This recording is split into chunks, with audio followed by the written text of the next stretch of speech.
न सर पे है पगड़ी न तन पे है जामा, बता दो कन्हैया को नाम है सुदामा। हाँ, बता दो कन्हैया को नाम है सुदामा।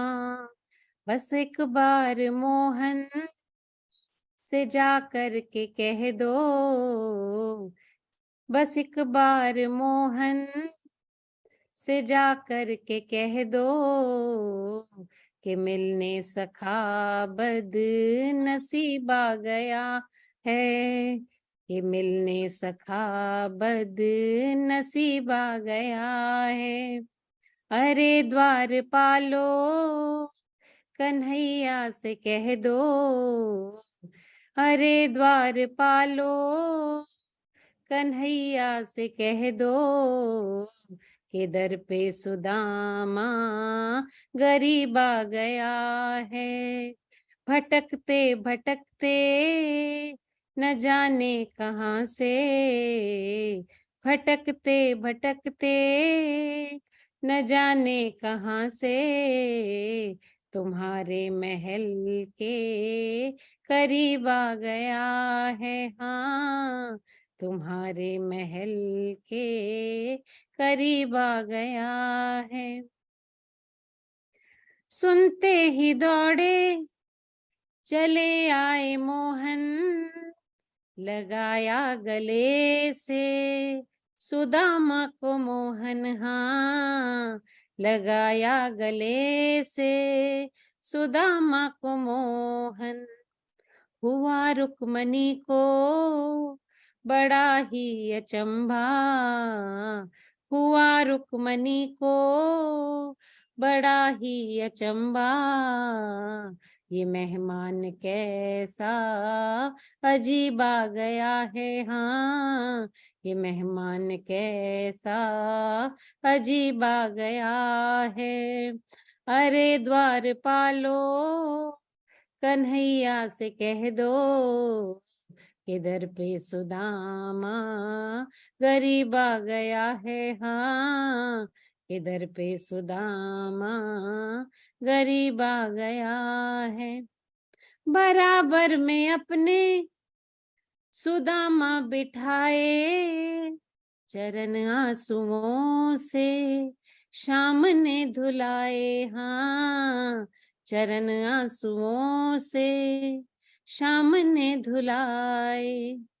न घबराओ प्यारे जरा तुम सुदामा, न घबराओ प्यारे जरा तुम सुदामा, खुशी का समा तेरे करीब आ गया है। हाँ, खुशी का समा तेरे करीब आ गया है।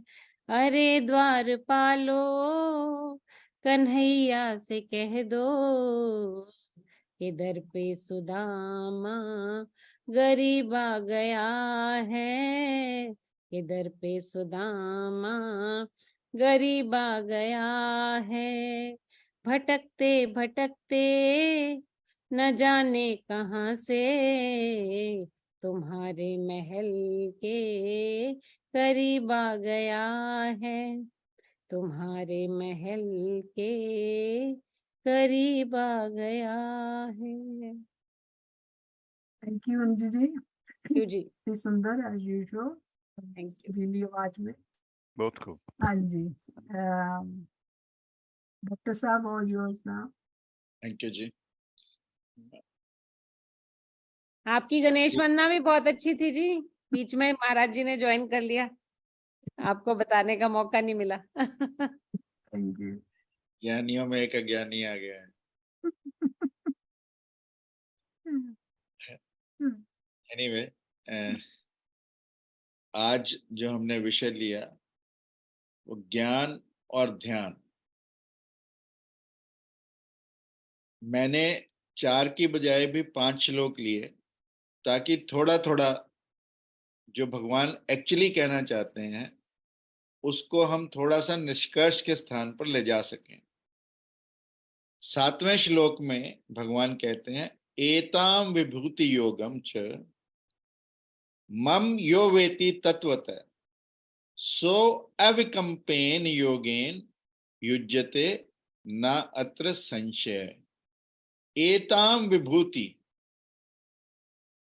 योगम च, दो बातें, कि जो व्यक्ति मेरे परम ऐश्वर्यपूर्ण विभूति को और योग शक्ति को वेति तत्वतः, यानी जो तत्व से जानता है, यह महत्वपूर्ण है यहां पर, कि जो तत्व से जानता है। जानकार तो बहुत हैं परमात्मा को जानने वाले, परंतु वो केवल विश्वास करने वाले हैं, वो केवल कहीं कहीं बातों पर चलने वाले हैं, परंतु तत्व से जानने वाले बहुत ही कम लोग हैं। और फिर भगवान आगे कहते हैं सो अविकंपेन, जो कंपित नहीं होता, यानी जो निश्चल ध्यान योग जिसकी बात कर रहे हैं भगवान, सो अविकंपेन योगेन युज्यते नात्र संशय, इसमें कोई संशय नहीं है। ऐसा वो अर्जुन से कहना चाहते हैं कि जो पुरुष मेरी परम ऐश्वर्यपूर्ण विभूति को और योग शक्ति को तत्व से जानता है, वह पुरुष निश्चल ध्यान योग द्वारा मेरे में ही एक ही भाव में स्थित होता है। इसमें कुछ भी संशय नहीं है। अब समझने की बात यह है कि हमने ईश्वर को ऐश्वर्य शब्द से लिया, यानी जीवन का जो सबसे परम रहस्य है, जो गुह्य रहस्य है, जो परम रहस्य की अभिव्यक्ति है, एक्सप्रेशन है, उसको हमने ईश्वर कहा। फूल खिलता है अपने यौवन पर है, ये ईश्वरीय है। कोई व्यक्ति संगीत के माध्यम से परम उत्कर्ष पर पहुंचता है, उसकी ध्वनि ही ऐश्वर्य है। कोई व्यक्ति लेखनी के माध्यम से, कोई व्यक्ति किसी और अपनी विधा के माध्यम से जब अपने जीवन में परम उत्कर्ष को पा लेता है, तो वो ईश्वरीय ही हो जाता है। और भगवान यहां पर एताम विभूति योगम, यानी अपनी विभूति के बारे में ये कहना चाहते हैं कि जो मेरे परम ऐश्वर्यपूर्ण विभूति को और फिर योगम च, योग शक्ति को तत्व से जानता है। हमारी प्रॉब्लम क्या है? हमारी प्रॉब्लम क्या है कि हम विश्वास करते हैं, हम पीढ़ी दर पीढ़ी हमें संस्कारित किया जाता है ईश्वर के बारे में, परंतु यही कारण हमारी ईश्वर की खोज का, ईश्वर को ना खोजने का भी बन जाता है। और वस्तुतः हम जिनकी पूजा करते हैं, यदि वो हमारे सामने भी आ जाएं तो पहचानना मुश्किल हो जाता है। भगवान कृष्ण को लोगों को पहचानने में बड़ी दिक्कत हुई। कई बार तो अर्जुन, इसीलिए भगवान को बार बार कहना पड़ता है ना अत्र संशय, कि संशय की कोई बात नहीं है, क्योंकि अर्जुन जब अपने पूरे यौवन पर, पूरे अहंकार में होता है, तो उसे लगता है कि ये केवल तेरा सारथी है। कभी कभी उसे लगता है कि तेरा सखा है, कभी लगता है तेरा मित्र है, परंतु कभी कभी उसे ये लगने भी लगता है कि ये परमात्मा है, ये ईश्वर है, परंतु ये कभी कभी लगता है, हमेशा उसे नहीं लगता। और यही व्यथा हमारी भी है। मैंने दोस्तोवस्की की एक कथा पढ़ी, जैसे टॉल्स्टॉय रशियन राइटर है, ऐसे दोस्तोवस्की भी एक रशियन राइटर है। उन्होंने लिखा कि 1800 साल के बाद एकदम जीसस को कोई ख्याल ये आया कि हम पृथ्वी पर चलते हैं। हो सकता है कि मैं समय से पहले आ गया, लोग मुझे पहचान नहीं पाए, लोग मेरे सत्य को जान नहीं पाए, लोग मेरे परम उत्कर्ष को देख नहीं पाए, तो इसलिए उन्होंने मुझे फांसी दे दी, मुझे सूली पर चढ़ा दिया। परंतु हो सकता है, क्योंकि अब आदि दुनिया में चर्च बने हैं, तो चर्च जब मेरे नाम पे इतने बने हैं, मेरी इतनी पूजा होती है, इतने कैंडल्स जलाए जाते हैं, इतनी मेरी लोग भक्ति करते हैं, प्रेयर्स करते हैं, तो क्यों ना अब मैं धरती पर चलूं, शायद this may be the right time to go down. तो कहते हैं कि जीसस अपने बैथलम की जगह पर, जहां पर he was born, he goes there and stands outside the church, church के बाहर जाकर खड़े हो जाते। कुछ लोग प्रेयर के बाद निकलते हैं तो उन्हें लगता है कि शायद कोई भिखमंगा जीसस के रूप में खड़ा है, शायद कोई नौटंकी करने वाला खड़ा है, परंतु जीसस किसी को भी नहीं लगता। जीसस को कहना पड़ता है। पहले जीसस ने सोचा कि अब तो लोग तेरे को पहचान नहीं लेंगे, इतनी तेरी पूजा करते हैं, परंतु फिर भी जीसस को कहना पड़ा कि देखो मैं जीसस। तो लोग उसकी तरफ भागे और उन्होंने कहा कि क्यों तू नौटंकी करता है, जीसस कहां से आ गया जीसस। इतने में जो फादर है अंदर का चर्च का, वो बाहर आ जाता। तो जीसस को लगता है कि आम लोगों ने शायद तेरे को ना पहचाना, परंतु ये फादर तो पहचान ही लेगा, क्योंकि फादर तो तेरी ही टीचिंग्स रोज पढ़ाता है। तो जैसे ही फादर बाहर आया और उसने देखा कि जीसस के रूप में कोई खड़ा है, तो उसने नजर मिलाने से भी इनकार कर दिया। और जैसे ही फिर जीसस ने कहा कि father at least you will recognise me, तो ही सेज ये पागल हो गया आदमी, इसे पकड़ो और जेल में डाल दो। और कहते हैं कि जीसस को पुनः पकड़कर जेल में डाल दिया गया। और रात को वही फादर एक लालटेन लेकर उस काल कोठरी में जिसमें जीसस को डाला गया था वहां पर आया, जीसस के पांव छुए और जीसस से माफी मांगी और कहा कि देखो अब बहुत अच्छा सिस्टम बना हुआ है, तुम्हारे चर्च बन गए हैं, तुम्हारी मूर्तियां बन गई हैं, आधी से ज्यादा जनसंख्या तुम्हें मानने लगी है, लोग तुम्हारी प्रेयर करने लगे हैं, परंतु यदि तुम फिर से आ गए तो तुम फिर वही उपद्रव करोगे, तुम फिर वही सत्य की बातें करोगे, लोग को फिर तत्व ज्ञान दोगे, और जब तत्व ज्ञान दोगे तो हमारे लिए तो मुश्किल खड़ी हो जाएगी और फिर हमें तुम्हें सूली पर चढ़ाना पड़ेगा। तो जीसस ने कहा कि पहली बार तो सूली पर जिन्होंने चढ़ाया वो मेरे लोग नहीं थे, अब तो तुम मेरे अपने हो।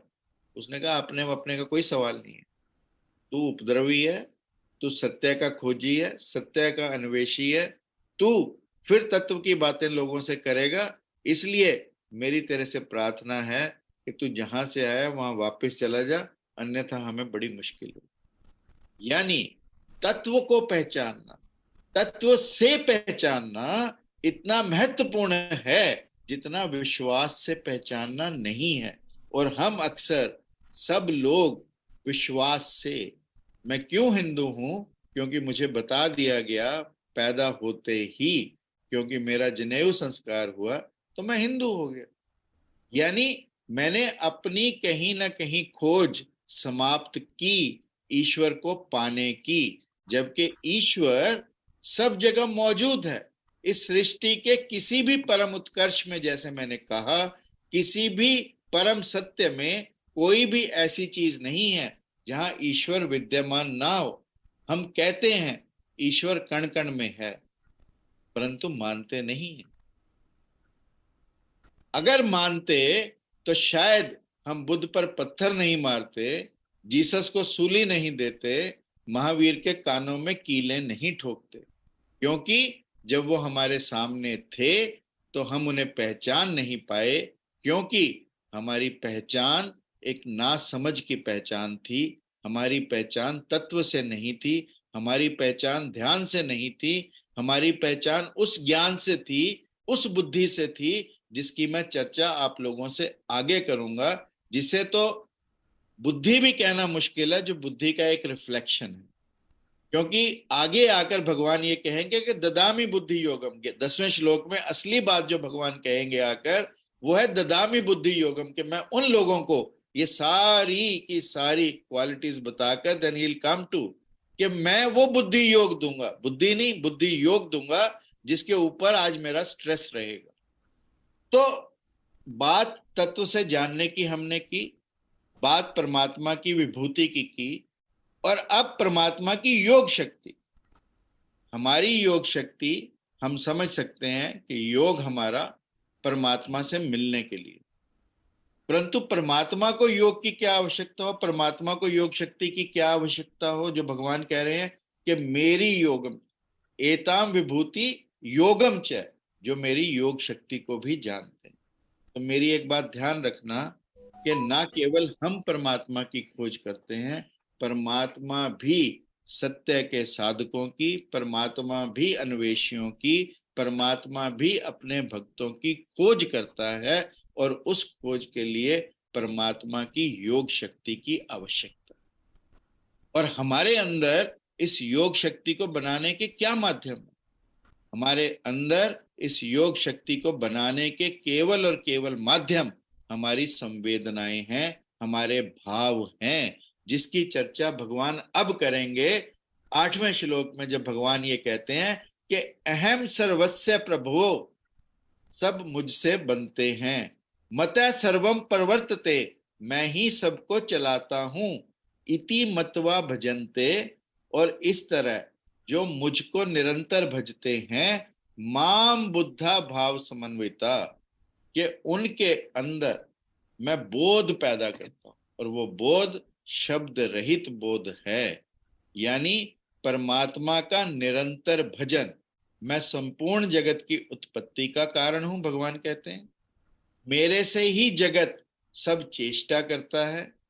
फिर कहते हैं कि इस प्रकार तत्व से समझकर बुद्धिमान जन श्रद्धा और भक्ति से युक्त होकर मुझे निरंतर भजते। अब निरंतर भजना को भी समझना तत्व से इज वेरी इंपॉर्टेंट।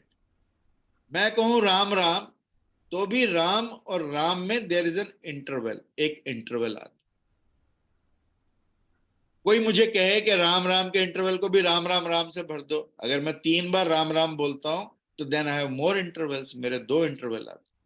यानी शब्दों से हम निरंतर नहीं भज सकते, इसलिए भगवान ने कहा है भाव समन्विता, कि जो लोग अपनी संवेदनाओं से, जो अपने भाव से, निरंतर भजा ही केवल भाव से जा सकता है। निरंतर भजना परमात्मा को शब्दों से कभी नहीं हो सकता। ये समझने का बहुत इंपॉर्टेंट एक एस्पेक्ट है इस श्लोक में, कि निरंतर भजना किसे कहते हैं और निरंतर भजना किस ढंग से होना चाहिए। और इसीलिए भगवान उसका सलूशन भी साथ साथ देते हैं कि भाव से जो लोग मुझे निरंतर भजते हैं।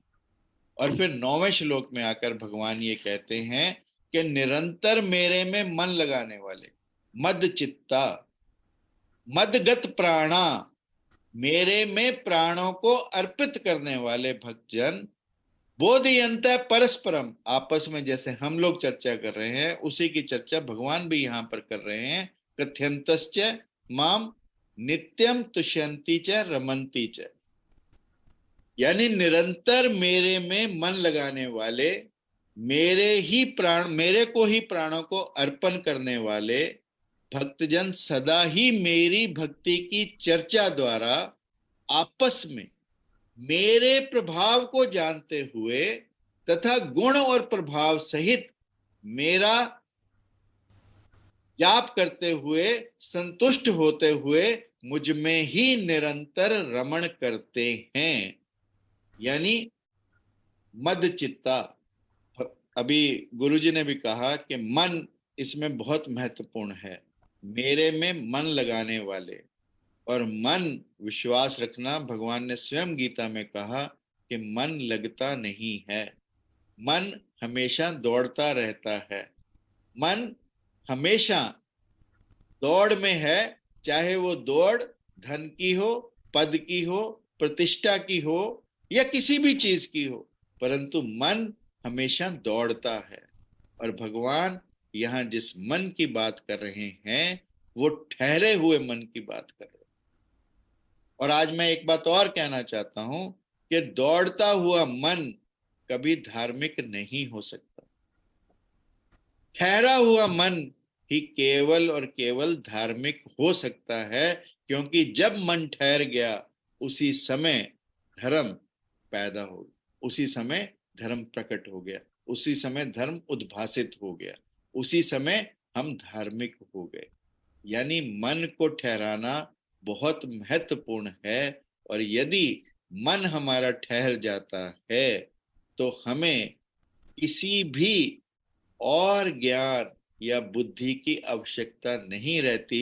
यानी व्यक्ति ध्यान में चला जाता है, और वो ध्यान व्यक्ति को प्रत्येक चीज को तत्व से जानने के लिए प्रेरित करता है।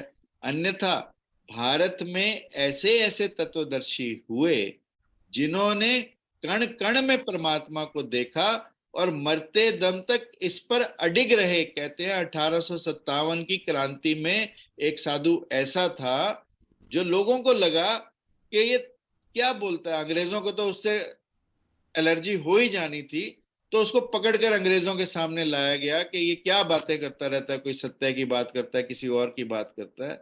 तो अंग्रेजों के जनरल ने कहा इसकी छाती में भाला मार दो। उसकी छाती में भाला मारा गया, और जैसे ही भाला लगा उसने भाला निकाल कर ये कहा, तत्वमसि श्वेत केतु, यानी मैं तुझ में भी परमात्मा देखता हूं। भाला मारने वाले के अंदर भी जो परमात्मा देख सके वह तत्व है, वह परमात्मा की तत्व से पहचान है। वो परमात्मा को कण कण में फील करने का एक साधन है। तभी हमारी खोज परमात्मा के प्रति पक्की होती है। अन्यथा हमारी परमात्मा की खोज is only superficial, it is not exactly as it should be. So therefore प्रभु यहां पर कहते हैं मद चित्ता, जिन्होंने मेरे अंदर चित्त लगाया, और चित्त लगेगा ही तब जब चित्त ठहरा हुआ होगा। और फिर कहते हैं कि वह निश्चल ध्यान योग, जो मैंने बात करी कि निश्चल ध्यान योग को जो उपलब्ध होता है वह मेरे एक ही भाव में ठहर जाता है।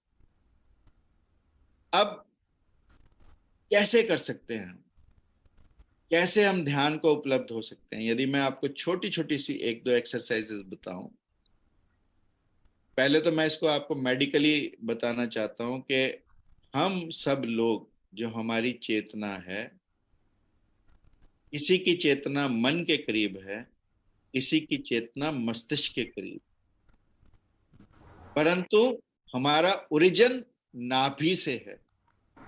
जब हम when we are in the womb, हमारी केवल और केवल चेतना नाभि में है, and that is the original one. और वो नाभि आज भी अस्तित्व से जुड़ी है, चाहे पहले वो मां के माध्यम से थी, अब किसी भी माध्यम से रही हो। आप इसको करके देखना कि जिस पोजीशन में फीटस होता है वॉर्म में, in the uterus, the same position if you adopt and you try to breathe in and breathe out and focus on your umbilicus, अपनी नाभि पर ध्यान देंगे, नाभि के कंपन पर ध्यान देंगे, तो आपका मन नाभि में ठहर जाएगा। और नाभि में ठहरना ही मन का असली ठहराव है। अन्यथा मन मस्तिष्क में भी नहीं ठहर सकता, मन हृदय में भी नहीं ठहर सकता। मन को ठहराने का एक ही एक माध्यम है कि we are in the same posture as we are when we are in utero, यानी जब हम यूट्रस में जिस पोजीशन में हैं उसी पोजीशन में if we try it out, believe me, it will give you some sense of ठहराव, और धीरे धीरे ये ठहराव बदलता चला जाएगा।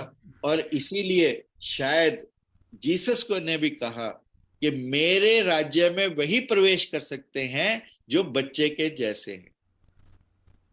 बच्चे के जैसे का मतलब क्या? बच्चे के जैसे का मतलब यही है कि हम अपने बच्चे के पोस्चर को रियलाइज करें, बच्चे के भाव को रियलाइज करें, और अपने अंदर की संवेदनाओं को, अपने अंदर के भाव को समाप्त ना होने दें। Because today it's a big question, intellectuality versus sensuality. You see, ये एक बहुत बड़ा प्रश्न आज मानवता के सामने कि हमारी इंटेलेक्ट तो मशीन्स में जा रही है। इंटेलेक्ट से हम मशीन्स का मुकाबला कभी भी नहीं कर पाएंगे। मैंने पहले भी अपने उसमें कहा, हम केवल और केवल यदि जीत पाएंगे तो अपने इमोशंस के, अपने पैशन से, अपने भाव से, जिसकी चर्चा भगवान यहाँ पर कर रहे हैं, और इन्हीं भावों के माध्यम से हम गुलाम नहीं हो पाएंगे, अन्यथा मशीन की गुलामी निश्चित है आने वाले समय में। और इसलिए जिस इंटेलेक्चुअलिटी की हम बात करते हैं उसकी भी चर्चा मैं थोड़ी देर में आप लोगों से करूंगा। तो इसलिए भगवान यहाँ पर कह रहे हैं मेरे में मन लगाने वाले, यानी मन से जो पार चले जाते हैं उनका मन प्रभु में स्वयं से लग जाता है, अन्यथा मन अच्छे अच्छे लोगों का नहीं लगता। एक बहुत पुराना और बहुत कॉमन किस्सा नानक का और एक काजी का है लाहौर का, कि काजी ने कहा कि तुम कहते हो कि ईश्वर एक है, यदि ईश्वर एक है तो आओ मस्जिद में हमारी नमाज पढ़ो। नानक ने कहा क्यों नहीं पढ़ेंगे, चलो नमाज में, पर मेरी एक ही शर्त है कि तू भी नमाज पढ़े मेरे साथ। तो उसने कहा मैं तो जा ही नमाज पढ़ने रहा हूं, इसमें कौन बड़ी बात है, तुम चलो मैं भी नमाज पढ़ूंगा, तुम भी नमाज पढ़ना। तो जैसे ही वो नमाज का समय हुआ, नमाज शुरू हुई, काजी ने उल्टा सीधा होना शुरू हुआ, परंतु नानक तो ऐसे ही खड़े रहे।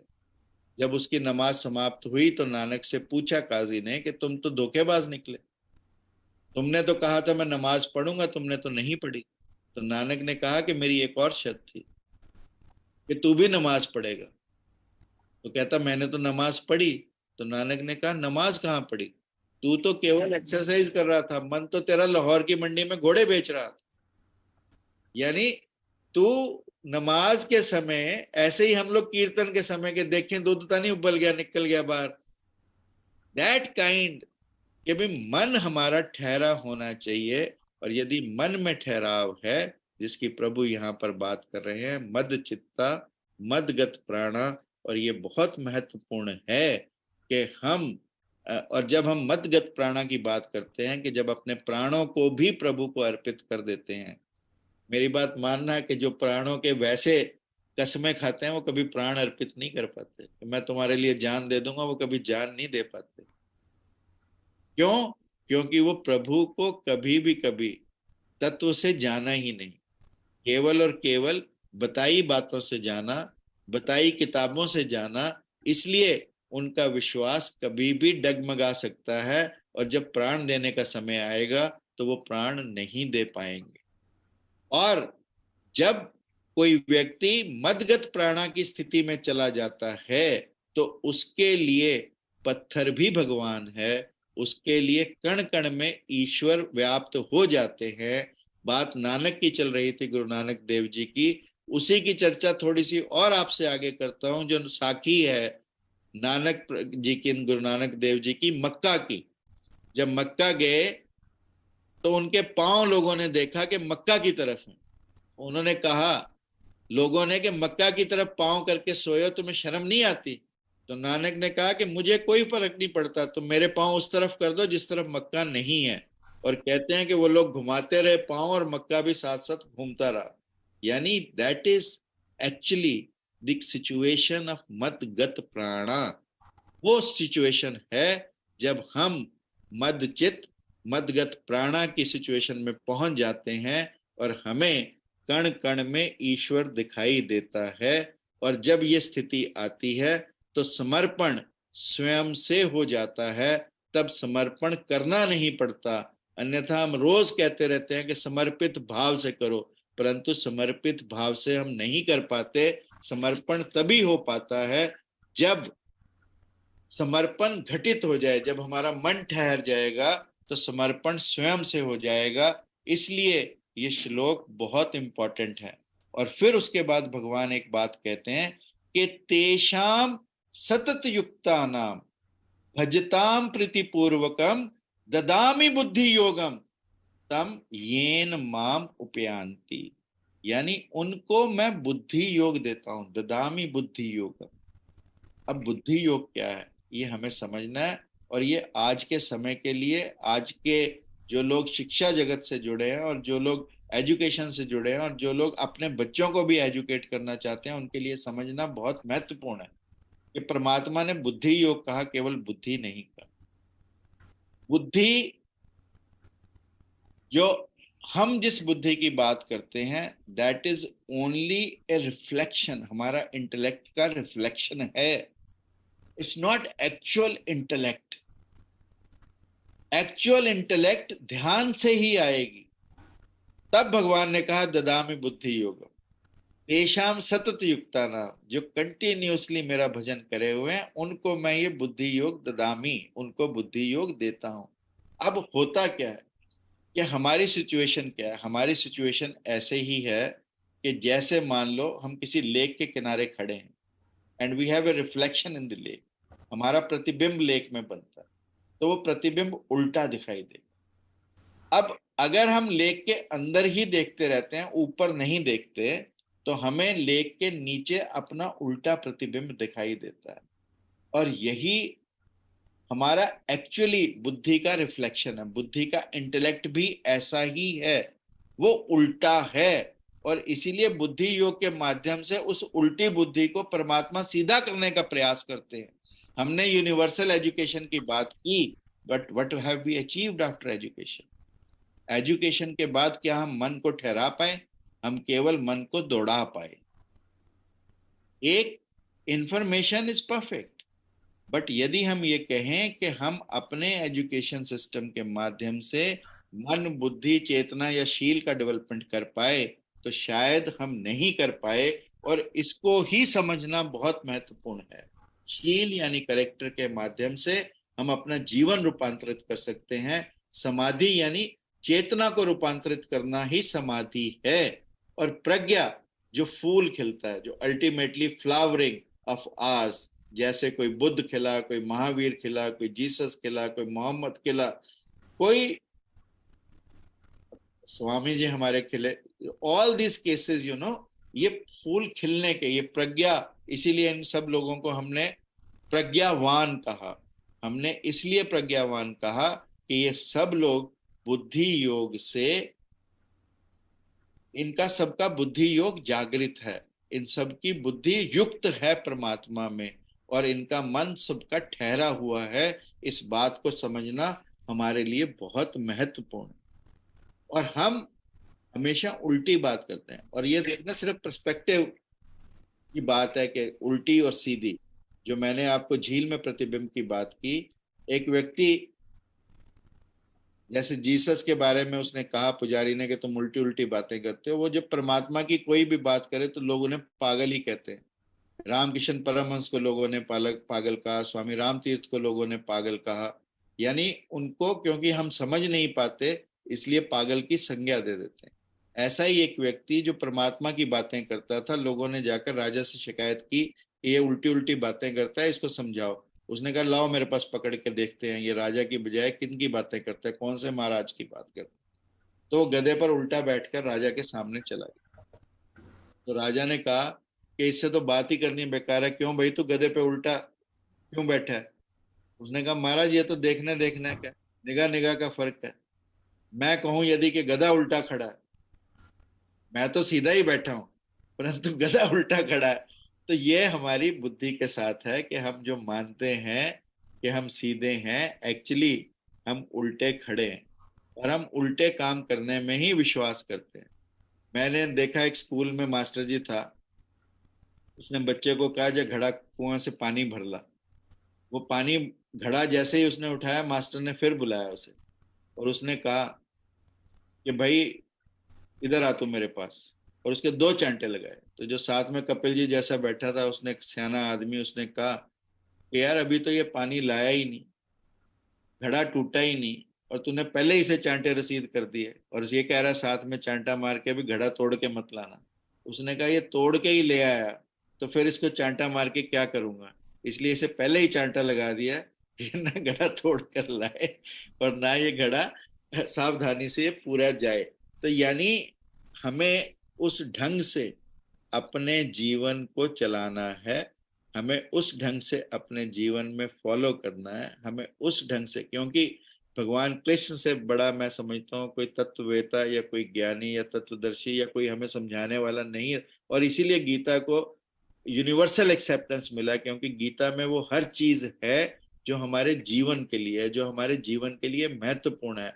और इसीलिए भगवान बार बार इन्हीं चीजों पर जोर देते हैं, which ultimately make us a good human being। और हमारे अंदर के अंदर जो शक्तियां हमारे सबके अंदर हैं, हम सबके अंदर सुप्त शक्तियां हैं, हम सबके अंदर दिव्यता है, और गीता एक माध्यम है उन सब सुप्त शक्तियों को जागृत करने का, उस हमारी दिव्यता को बाहर निकालने का। और यदि हम गीता के एक एक श्लोक के एक एक शब्द में से किसी को भी अपना लें तो शायद हमारा जीवन रूपांतरित होगा, हमारे अंदर आत्म क्रांति घटित होगी, और हम उस लेवल तक जा सकते हैं जिस लेवल तक कोई अन्य भी आज तक पहुंचा हो, क्योंकि एक मनुष्य ही है जिसमें परमात्मा बनने की कैपेसिटी, सिर्फ निगाह बदलने का फर्क है। मंसूर ने जब अनहलक कहा, मैंने कहा पहचान की बात कि हम पहचान नहीं कर पाते, मंसूर ने जब अनहलक की बात कही और हमारे यहाँ जब अहम ब्रह्मस्मि की बात कही गई, जिसने कहा हमने उनको फांसी दी, हमने उनको लटकाया। मंसूर का अंग अंग काटा जा रहा है, मंसूर को लोग पत्थर मार रहे हैं। तब एक व्यक्ति ने ऊपर उठाकर देखा तो मंसूर हंसा।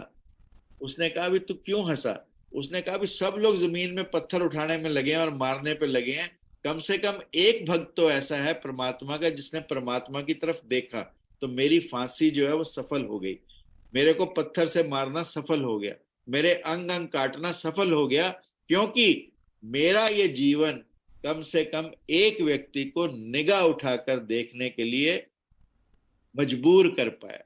और ये दृष्टि का ही भेद है। कहते हैं आंख ऊंची हुई तो दुआ हो गई, आंख नीची हुई तो हया हो गई, आंख तिरछी हुई तो अदा हो गई, और आंख फेर ली तो कजा कजा यानी मौत हो गई। सो हमारी दृष्टि का भेद है। इस दृष्टि के भेद को मिटाने का काम भगवान कृष्ण इन चारों श्लोकों और पांचों श्लोकों के माध्यम से कर रहे हैं। और ये पांचों श्लोक, इन चार को तो इनमें से चतुश्लोकी ही कहा जाता है और इनको बहुत महत्वपूर्ण माना जाता है अपने जीवन को बदलने के लिए, अपने जीवन में बुद्धि योग को घटित करने के लिए, अपने जीवन को रूपांतरित करने के लिए, अपने अंदर आत्म क्रांति पैदा करने के लिए। और ये चार श्लोक मेरा आप सबसे अनुरोध है कि आप इनको बार बार पढ़ने का प्रयास करें।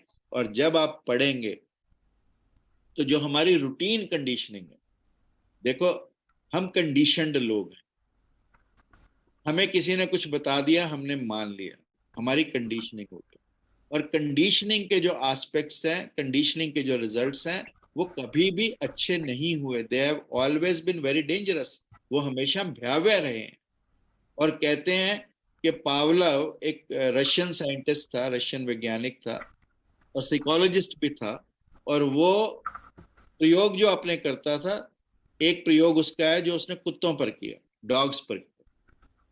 वो मान लो 1 बजे कुत्ते को रोटी देता था, कुत्ते आते, वो रोटी निकालता, जैसे वो रोटी निकाल रहा होता कुत्तों का सलाइवा यानी लार बहना शुरू हो जाता। अब पावलोव ने सोचा कि तू एक दिन घंटी भी बजा साथ में। जब वो रोटी देता तो वो घंटी भी बजाने लगा, तो लार फिर भी आने लगा। और एक दिन उसने रोटी नहीं दी, केवल घंटी बजा दी, घंटी बजाए, लार फिर भी आए। तो जो हमारी कंडीशनिंग है, वो कंडीशनिंग हमें मजबूर कर देती है या हमारा असलियत को खुलने ही नहीं देती। जो हमारे अंदर कैपेबिलिटीज हैं, जो हमारे अंदर जो पूरा भंडार है, उसको ओपन अप ही नहीं होने देता। जैसे आप देखें कि एक पक्षी अंडे से निकलता है, तो अंडा यदि ना फटे तो पक्षी निकल नहीं सकता और ऊंची उड़ान भर ही नहीं सकता। हमारा मन भी उस शेल की तरह है। Till the time we are able to break that shell, we will not be able to fly high. If we want to fly high, we have to break the shell, and that shell is made by us only, and that shell is very, very powerful to us because we have identified ourselves with that shell, and we need to break that shell to fly high. और यही भगवान यहाँ पर कहना चाहते हैं। और अंतिम बात तो मैं कहना चाहता हूं कि कबीर का एक दोहा है, चलती चक्की देख के, चलती चक्की देख के दिया कबीरा रोए, 2 पाटन के बीच में साबुत बचा न कोई। ये कबीर का वचन। परंतु कबीर का बेटा जो कमाल था, वो भी पहुंचा हुआ व्यक्ति था, वो कबीर से भी एक स्टेप कहते हैं आगे था। तो उसने जब कबीर ने ये दोहा लिखा या पढ़ा या कुछ भी किया, किसी को कहा कि चलती चाकी देख के दिया कबीरा रोए, दो पाटन के बीच में साबुत बचा न कोई, तो कमाल ने लिखा कि चलती चाकी देख के दिया कमाल हंसाए, जो कीलन के पास है बाल न बांका होए, जो कीलन के पास है बाल न बांका होए। और हम सब भगवान कृष्ण के पास हैं, भगवान कृष्ण के उस कील के पास हैं, तो निश्चित है कि हमारा कोई बाल बांका नहीं कर सकता। परंतु हमें उस चलती चक्की में पिसने से बचने के लिए एक कील का सहारा ढूंढना है, और वो कील निश्चित रूप से भगवान कृष्ण और गीता हमारे जीवन में हो सकते हैं। इन्हीं शब्दों के साथ आप सब ने मुझे इतने ध्यान से प्यार से सुना। आप सबके भीतर बैठे भगवान कृष्ण को प्रणाम करता हूं और अपनी वाणी को विराम देता हूं।